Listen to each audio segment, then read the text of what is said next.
So I finally did it. The one section of the Sea to Sky Trail that's featured on bikepacking.com that I've been putting off forever. The first section, the one from Squamish to the top of the Cheakamus Canyon. It's where the trail meets the highway. Everyone says it's the hardest, with the roughest terrain, the steepest climbs, and a lot of hike-a-bike. We did the 40-kilometer return trip, and it was about 700 meters of climbing. Honestly, I was nervous, but I wanted to see for myself how hard it actually was. And spoiler alert, it wasn't as bad as I thought. We started early in the morning because it was August and the forecast said hot, hot, hot. The ride rolls out of Squamish with a mix of cycling paths, forest trails, and scenic backroads. When the pavement turns to gravel, the views appear and the road does get a little rougher. It's chunky and slippery, but totally doable.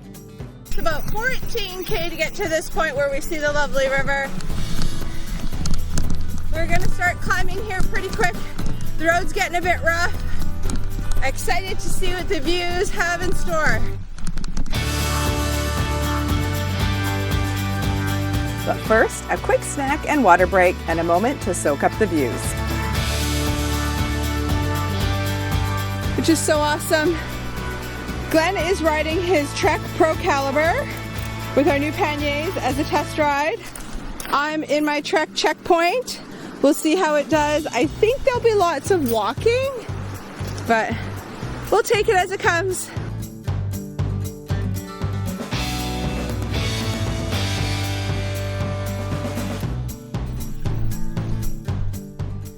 The trail gets narrow, and then the first hike-a-bike hits me. Okay guys, this is no joke. This is a rough trail. Even just trying to find a line to go up is hard.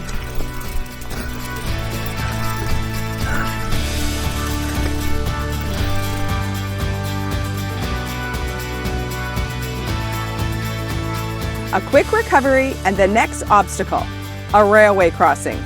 We had to haul our bikes over these giant boulders. Crazy, but manageable.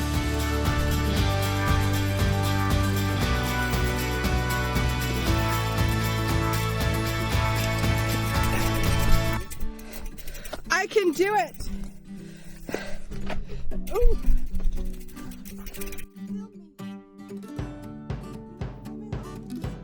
Circus work.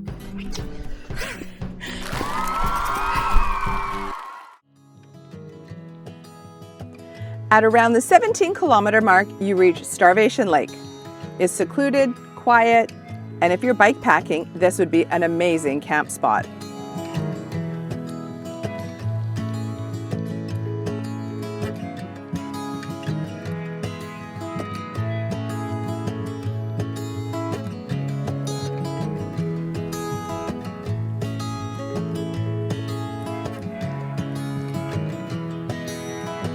From there, the trail climbs higher into the canyon.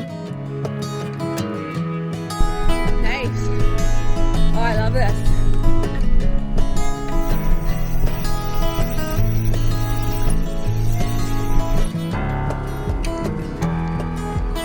This one section had me very nervous.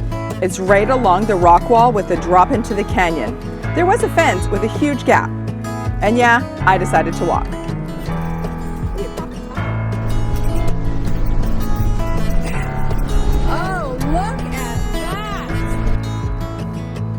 The cleat of my shoe is going to get caught on the fence. Okay. I was so distracted by the view, it actually helped calm my nerves.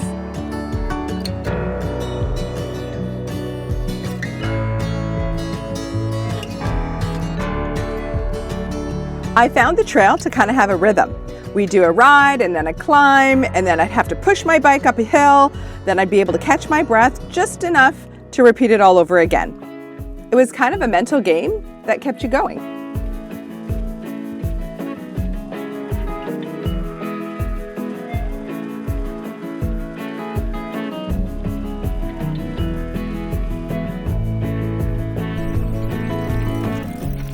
I didn't even mind or suffer too much on those hills because there's views around every corner.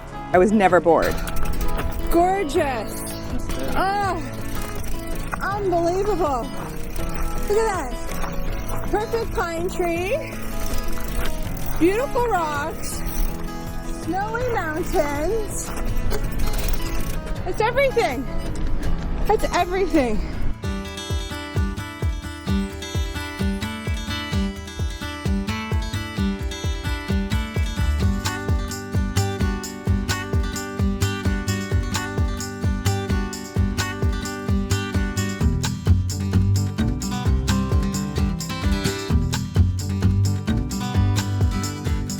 Finally, the top of the Cheakamus Canyon.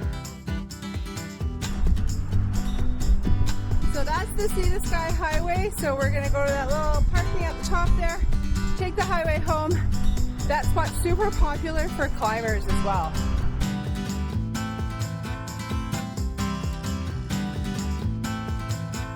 Heading back through the forest, there were these sections of smooth, winding gravel. Classic, idyllic gravel riding. So this is our turnaround point. I made it to the highway, had a snack, gonna head down the highway, and we're done. We took the highway back to Squamish because I don't think my arms could handle the rocky downhill descent the trail had to offer. The highway was still beautiful. We did 2 quick stops. One stop at the Tantalus mountain range, which one day I'd like to go and visit.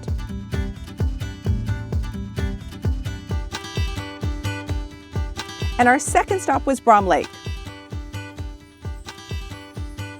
You know what's funny? We drive this highway all the time, but have never stopped at these 2 stops.